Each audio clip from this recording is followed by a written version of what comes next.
Salut les patouilleurs, bienvenue dans cette nouvelle vidéo unboxing consacrée à des figurines du Seigneur des Anneaux. Aujourd'hui, on va parler du Battle Host de Isengard. Il y a quelques semaines, je vous avais proposé un unboxing sur un autre Battle Host. C'était celui de Minas Tirith. Le bilan était très positif. Et aujourd'hui, vous l'avez compris, on s'attaque au vilain chonchon de l'Isengard. Avant de commencer, un grand merci à Manu de chez click29-hobby.fr, notre nouveau partenaire dont je vous parle de plus en plus régulièrement dans mes vidéos. Je vous mets évidemment le lien vers la boutique dans la description. Si vous voulez y faire un petit tour, click29-hobby.fr, c'est de gros stocks, il y a plein de trucs en stock sur la boutique. C'est une qualité de service qui est absolument irréprochable et c'est des belles remises sur les produits Games Workshop. En temps normal, vous avez jusqu'à 15% de remise sur les produits Citadel et si vous utilisez le code MINISOCLE5, vous aurez 5% de remise en plus sur tout ce qui est commandable sur le site et sur tout ce que vous pourriez éventuellement commander si le produit qui vous intéresse n'est pas en stock. Donc si vous ne connaissez pas la boutique, ça peut être une bonne occasion d'acheter des figurines ou du matos de hobby avec du coup 20% de réduction. Et si vous connaissez déjà, n'hésitez surtout pas à utiliser le code MINISOCLE5 pour vos prochaines commandes. Allez, retour sur notre boîte, donc l'Isengard Battle Host pour MESBG, donc The Middle Earth Strategy Battle Game dans l'univers du Seigneur des Anneaux. Encore une belle boîte là, avec des belles figurines bien peintes dans un joli décor. Saruman, super chonchon encore une fois. Sur les côtés, pas grand chose d'intéressant. Là on a des scouts Uruk-hai, ici on a des Uruk. On entend que dedans ça bouge, ils ont déjà envie de sortir. Alors je vais faire beaucoup plus vite que le précédent unboxing là, pour Minas Tirith. Ça a duré 45 minutes, c'est pas possible. Là aujourd'hui ça va dépoter. Donc à l'arrière on a le contenu 24 guerriers Uruk-hai. 20 guerriers Uruk-hai, 24 scouts Uruk-hai. Saruman à pied, Grima à pied et c'est pas noté, mais on a aussi Saruman sur un petit poney. Et puis on a, comme très souvent avec les boîtes Citadel, quelques petits conseils pour la peinture des figurines. Alors, quand on ouvre, que trouve-t-on? Hop là, ok, c'est les chocs qui faisaient du barouf à l'intérieur. Donc, on a déjà la grappe la plus récente. Donc là, avec Saruman et Grima. Comme la dernière fois, je vais faire une vision d'ensemble et puis on ira sur mon setup plus proche pour bien regarder les grappes. Ensuite, on trouve 4 grappes. Donc, 2 grappes de scouts, donc logiquement on devrait avoir 12 scouts par grappe, et vous voyez c'est exactement les mêmes, ce qui nous fait bien 24 scouts, et on trouve 2 grappes de guerriers Uruk-hai, avec cette fois-ci 10 Uruk par grappe, ce qui nous fait bien 20 soldats. Ok, on verra ça de plus près, et puis donc ça c'est pour Saruman, et ça c'est pour Saruman, Grima et la Palantir qui est aussi dans la boîte qu'on voit ici. Donc là encore on a un guide d'assemblage qui est assez sommaire parce qu'il concerne que la nouvelle grappe. Les autres grappes, donc les guerriers et les scouts, c'est des grappes qui rappelleront des choses aux vétérans du jeu du Seigneur des Anneaux parce que, on va le voir, c'est exactement les mêmes qu'à l'époque. Ok, allez, pour cette vue de loin, on est bon. Rapprochons-nous. On commence par mes chouchous, c'est les guerriers Uruk-hai avec les grosses armures. Ça me rappelle immédiatement la grosse baston au gouffre de Helm. C'est un peu l'inconvénient, alors avec des gros guillemets de ces figurines, dès que j'en vois, dès que j'en assemble, dès que j'en peins, j'ai immédiatement le thème du film qui me revient en tête. Et parfois je le chante toute la nuit, parfois ça me prend un peu la tête. Mais c'est vrai que le thème est vraiment cool, et que les figurines sont tellement bien fichues qu'on y pense immédiatement. Donc, qu'est-ce qu'on a sur cette grappe? Vous allez trouver, alors pour rappel, vous avez bien 2 fois cette grappe. Donc vous aurez 1, 2, 3, et je pense 4. Là, vous avez 4 piquets, même 5 piquets. Alors quand je dis piquets, c'est ceux qui manipulent ces grandes lances. Lances qui sont très utiles en jeu. Petite parenthèse avant que j'oublie, 2 choses, vous trouverez aussi dans la description de cette vidéo, premièrement le lien vers les règles qui sont 100% gratuites et 100% traduites en français et à jour, et deuxièmement le lien vers une chaîne que j'aime beaucoup qui vous présente comment jouer ce Battle Host et comment éventuellement l'améliorer pour en faire quelque chose d'assez compétitif. Donc 5 gars avec pique, et du coup 1, 2, 3, 4 et 5 gars avec des épées. Alors zoomons un petit peu pour voir les détails. C'est du tout bon. La qualité, alors hasard ou quelque chose qui est vrai à grande échelle, la qualité, je la trouve meilleure que sur les grappes de Minas Tirith. Sur les soldats, si vous vous souvenez, il y avait quand même des lignes de moulage qui faisaient flipper. Alors là, vous en avez, vous la voyez bien ici, mais elles sont quand même moins épaisses que celles qu'on avait sur les guerriers de Minas Tirith. C'est un peu moins flippant, il y aura moins de boulot, tant mieux. Alors, il n'y a pas des milliers et des milliers de détails, c'est aussi pour ça que j'aime ces figurines un peu basiques, parce que à peindre ça va vite, et pour peindre avec le fiston, ça va également assez vite. Autre parenthèse, si vous avez des figurines du Seigneur des Anneaux, que ce soit en plastique ou en métal qui ne vous servent pas, n'hésitez surtout pas à me contacter, que ce soit dans les commentaires de cette vidéo, que ce soit sur le Facebook Minisocle, sur la boutique Minisocle, sur l'Instagram Minisocle. Vous avez toutes les façons de me contacter et de me soutenir qui sont notées dans la description de cette vidéo. Ça serait très utile pour de futurs tutos et puis pour, comme je vous le disais, jouer et peindre avec le fiston. Donc elles sont très belles ces armures, même si elles sont simples. Il y a de quoi s'amuser. D'ailleurs, je verrai, il y aura un tuto peinture, 1 ou 2 tutos peinture, je verrai, je ne sais pas encore si je vous ferai l'armure ou si je vous ferai la peau des Uruk-hai. Si vous avez des préférences, notez-le dans la description, dans les commentaires, pardon, et j'en tiendrai compte. Celui-ci me plaît beaucoup, il est très chouette. Les côtes de mailles aussi me semblent plus fines que celles des guerriers de Minas Tirith, donc c'est chouette.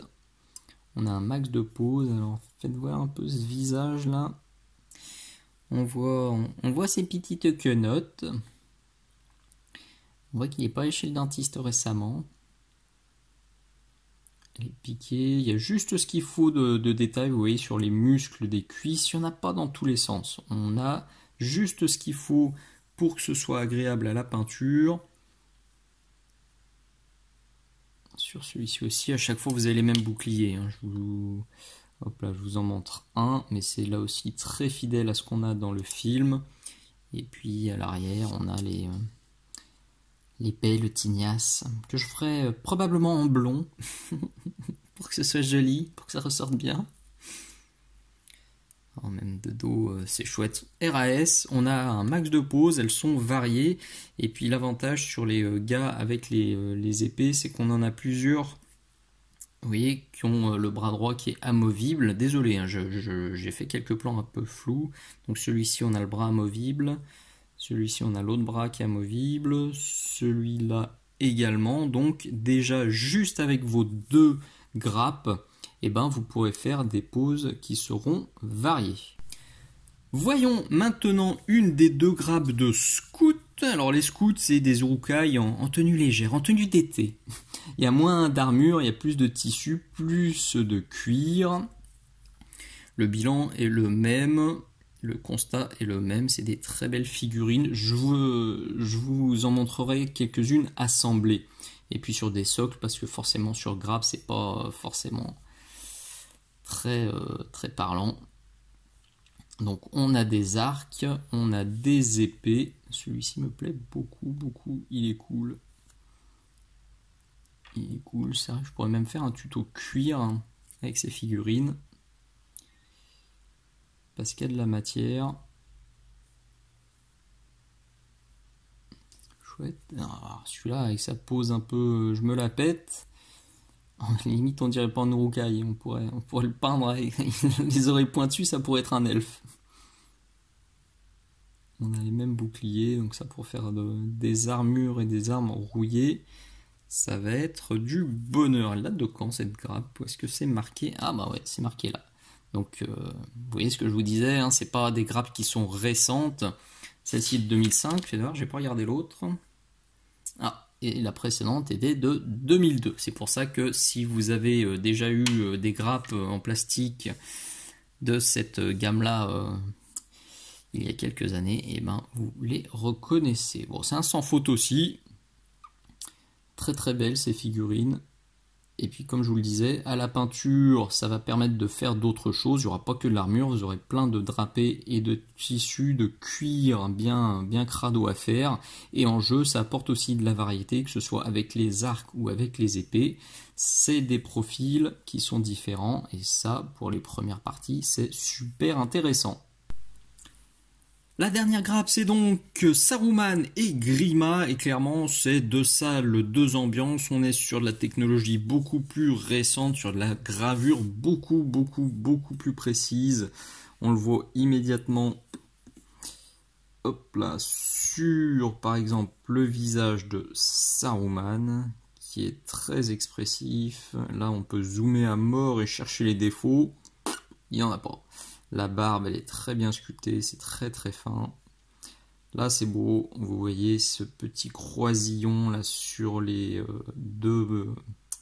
sur le bras et sur la main de Grima.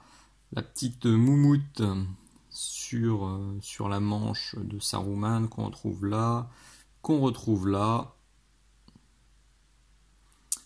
Là, c'est beau. Franchement. C'est beau, alors, ça aussi c'est très beau, donc ça c'est la version à pied, vous voyez ça, tous les petits motifs, parfaitement sculptés, parfaitement moulés. Là à la peinture, ça va être du tout bon. Alors c'est aussi un débat là, qui ressort de plus en plus en ce moment. C'est sûr que là par rapport aux autres grappes, je me mets aussi à la place d'un débutant, quand il a ça entre les mains et qu'il reçoit ça, il y a quand même de quoi flipper. Parce qu'autant les Uruk, les troupes de base, là, c'était du monobloc ou du 2 pièces, autant là, eh ben, il y a du boulot, et puis on se retrouve... Alors de nouveau, c'est moins violent que sur Gandalf dans la vidéo précédente, mais on se retrouve de nouveau avec du drapé qui est en deux parties, avec des collages qui se retrouvent au milieu des capes. Alors là, ça a l'air d'être dans les creux, c'est peut-être un peu plus simple quand même. Je vais voir, je vais les assembler, et puis on fera le bilan, mais... Voilà, c'est un peu le débat en ce moment. Est-ce que les figurines games sont pas en train de devenir trop compliquées pour le jeu? Alors pour les peintres et pour les modélistes, les hobbyistes chevronnés RAS, hein, même si ils passent 2-3 heures à l'assemblage et au ponçage, je pense pas que ça leur fait peur, mais quand on a envie de jouer et qu'on a beaucoup de figurines qui sont aussi fines et aussi détaillées et aussi longues à assembler, ben j'entends les arguments de ceux qui disent ouais, ça devient trop compliqué. Donc ça, mais c'est vrai que quand on voit une main aussi fine, ben moi mon cœur de peintre, et ben il dit waouh, franchement respect, mais mon petit cœur aussi de de papa qui a envie de jouer rapidement avec son fiston et qui a envie d'assembler rapidement. Il se dit oh là là, j'ai tellement pas envie de me palucher la petite main à assembler, le petit pied à assembler, la petite sangle à assembler, etc. etc. Bref, ça c'est un grand débat. Je trouve aussi, par contre, vous voyez, la tête du canasson la fait moins caricaturale que Gris-Poil. Là, je le trouve plus réaliste, celui-ci me plaît plus. En tout cas, c'est une très belle grappe, très fine. Donc, je pense que ça fera, ça fera le bonheur de tous ceux qui kiffent l'Isengard. Donc ça, c'était pour les grappes. Je vais assembler quelques modèles et puis je vous fais un petit plan final pour vous montrer où j'en suis. On est donc quelques jours plus tard, j'ai passé 2-3 soirées à ébarber quelques guerriers, puis quelques héros.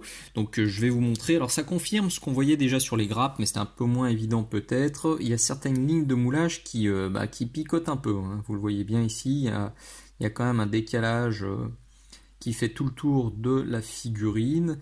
Bon, c'est pas insurmontable. D'ailleurs, j'ai oublié d'en parler. Si vous n'êtes pas bien à l'aise avec la préparation des figurines, vous avez cette vidéo Patreon qui vous explique tout le processus de A à Z.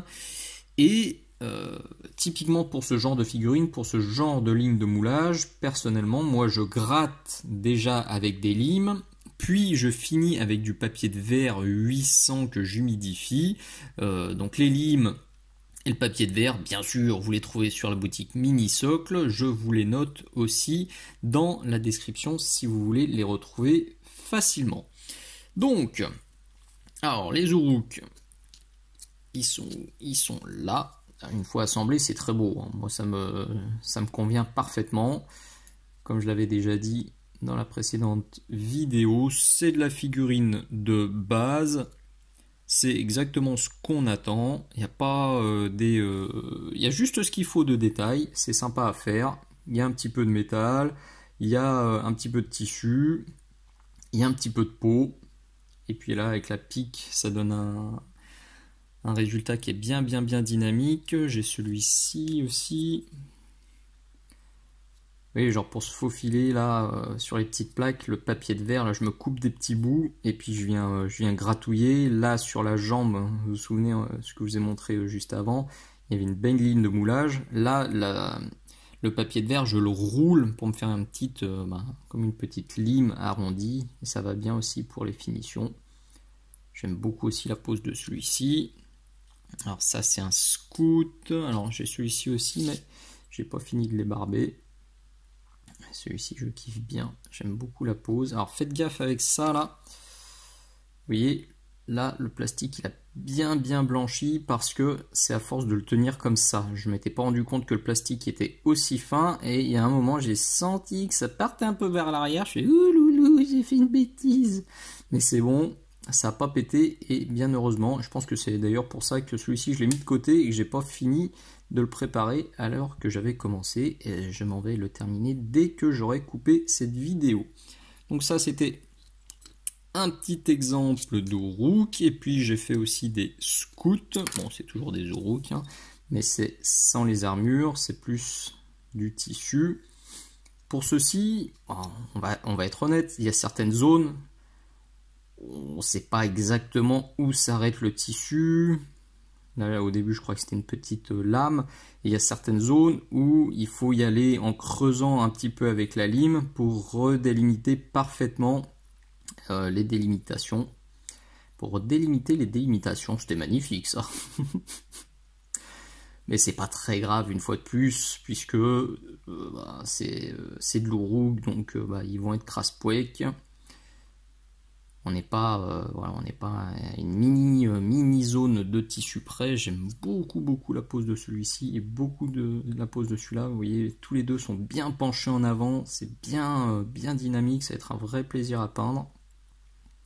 Ils sont très chouettes. Et puis là, pour faire des tutos et pour faire mumuse avec des cuirs usés et avec des tissus crasse-pouec, ça va être du vrai bonheur. Voilà, globalement très satisfait de ces soldats de base. Je vais bien m'amuser pour la peinture.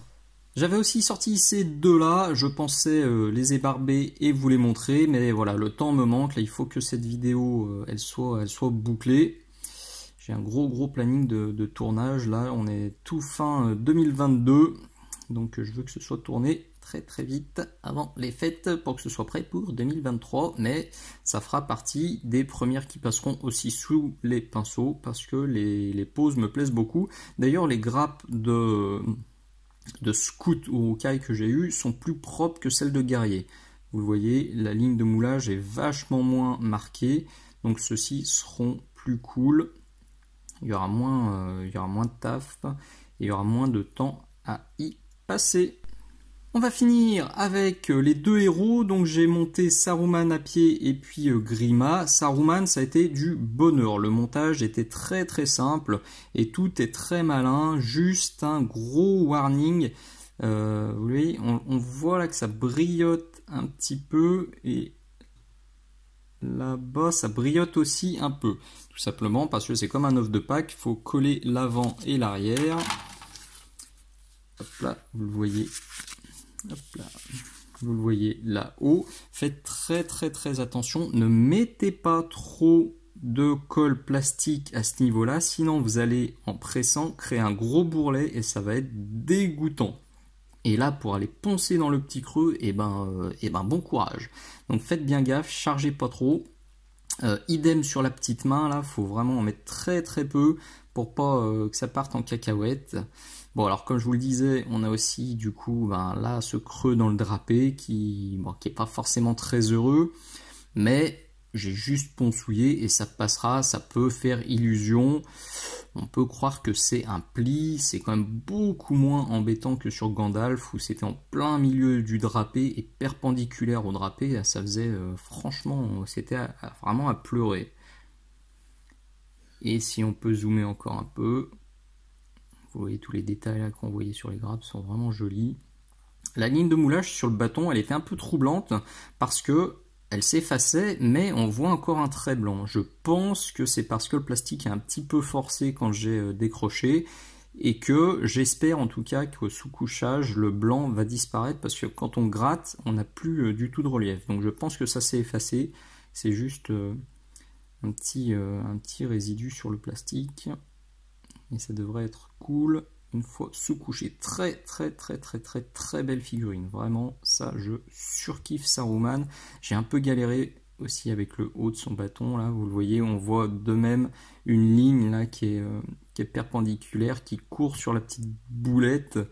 Et pareil, j'espère qu'en sous-couchant, ça va disparaître parce que j'ai poncé là avec du papier de verre 1000 en espérant, je voulais pas bousiller les détails. Mais j'espère que ça suffit et que ça a bien tout dégagé. Pour être tout à fait honnête, j'ai un peu plus galéré avec Grima, alors notamment ici, vous voyez le petit trait blanc. La découpe est un peu exotique. Vous voyez, on avait la mèche, comme ça, cette mèche qui est là, qui était dans le vide. Et ça n'a pas manqué, quand je l'ai décroché de la grappe, la mèche, elle a pété direct.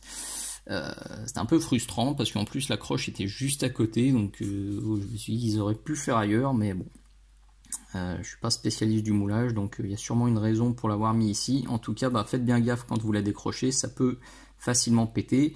Et ce qui était assez frustrant, c'est que du coup, vous voyez, il fallait venir coller les cheveux sur le visage et ça tenait pas super bien.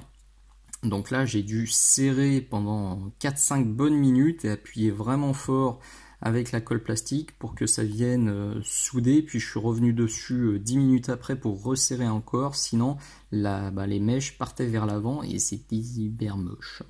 Mais une fois que ça c'est fini, alors on se retrouve aussi de mémoire. Là, c'est un peu moins joli avec une ligne de moulage qui est perpendiculaire. Enfin, une ligne d'assemblage qui est perpendiculaire au drapé. J'aime moins, mais bon, c'est de la figurine de jeu, je ne me prends pas plus la tête que ça. Ce serait pour un concours, ce serait pour une figurine d'expo. Je prendrais le temps de tout reponcer et j'y passerai des heures, mais là, c'est pas du tout le délire. D'ailleurs, pour cette fameuse mèche là qui m'a rendu un petit peu dingue, J'ai traficoté ça avec ce tuto-là, avec la méthode que je vous présente dans ce tuto-là. Donc j'ai mis de la superglue, puis j'ai mis de l'accélérateur de superglue. Ça a formé une sorte de croûte, une carapace, et voilà, j'ai juste eu à poncer ça très gentiment avec du papier de verre 1000, et ça s'est effacé gentiment. Ça aussi, je vous mets donc le lien vers cette vidéo réparation dans la description de cette vidéo, et puis je vous mettrai aussi la superglue, la colle plastique et l'accélérateur dans la description pour que vous puissiez retrouver ça facilement. Bon, il y a vraiment une sale tête hein, au final, mais dans le film il a déjà une sale tête, là pour le coup il fait bien vicelard, bien... Même sans avoir vu le film, on pourrait se dire ouais celui-là il est malade, il est pas cool, il fait voûter, il fait pas sympa, il fait malsain. C'est exactement ce qu'on attendait de Grima. C'est clairement bien retranscrit sur cette très belle figurine. On arrive donc au bout de cette vidéo, le bilan est de nouveau parfaitement positif, c'est je pense une excellente porte d'entrée pour le Seigneur des Anneaux, et après discussion avec un ami pas plus tard qu'avant-hier, lui il joue ses figurines du Seigneur des Anneaux à Saga Âge de la Magie, et ça convient aussi parfaitement, donc ça fait une seconde piste pour utiliser ces pitous, donc je suis ravi. J'avais entendu déjà parler de Saga, j'avoue que je m'étais pas trop penché dessus. Là j'ai regardé les tutos qu'il m'a envoyé, les vidéos qu'il m'a envoyé, et ça m'a fait aussi de l'œil, donc ça me fait une double motivation pour peindre toutes ces figurines. D'autres viendront tranquillement, là j'ai déjà assemblé ça, je vais déjà commencer à les peindre, faire un ou deux petits tutos, et puis voilà, je vais avancer mon petit projet Seigneur des Anneaux, tranquillou pépère. Encore un immense merci à Manu de chez click29-hobby.fr. Pensez à utiliser le petit code MiniSocle5 si vous voulez tester la boutique de Manu, ou si vous connaissez déjà la boutique de Manu, 5% de remise en plus, c'est toujours bon pour le porte-monnaie.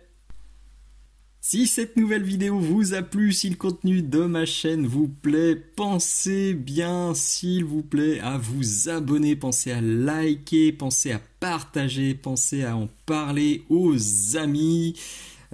Encore à ce jour, plus de 55% du temps de visionnage est toujours fait par des personnes qui sont non abonnées. Je vous avoue que c'est toujours assez déprimant comme statistique. J'aimerais beaucoup que ça change en 2023. Toutes les cartes sont dans vos mains. Si vous avez envie que cette chaîne elle reste 100% publique, 100% gratuite, et ben c'est vous qui avez l'essence entre les mains pour mettre dans le moteur de mon mojo. Ces statistiques, ouais, elles font du mal. Donc écoutez, si vous n'êtes pas encore abonné, si vous likez pas souvent, si vous commentez pas souvent, et ça serait cool que ce soit votre bonne résolution de 2023. En tout cas moi ça me ferait vraiment plaisir, et ça permettrait de pérenniser le futur de cette chaîne. Et encore une fois, si vous voulez me filer un petit coup de main, tout est noté dans la description. Vous pouvez passer par les boutiques partenaires, par la boutique Minisocle bien sûr, vous pouvez visiter le Patreon, vous pouvez fouiller dans vos tiroirs, dans vos placards pour voir s'il n'y a pas des petits pitous abandonnés qui se sentiraient bien chez Dimitri, et il y a plein d'autres façons qui sont notées dans la description si vous voulez m'aider tranquillement. Allez, merci d'être allé jusqu'au bout, je vous dis à très bientôt, ciao ciao.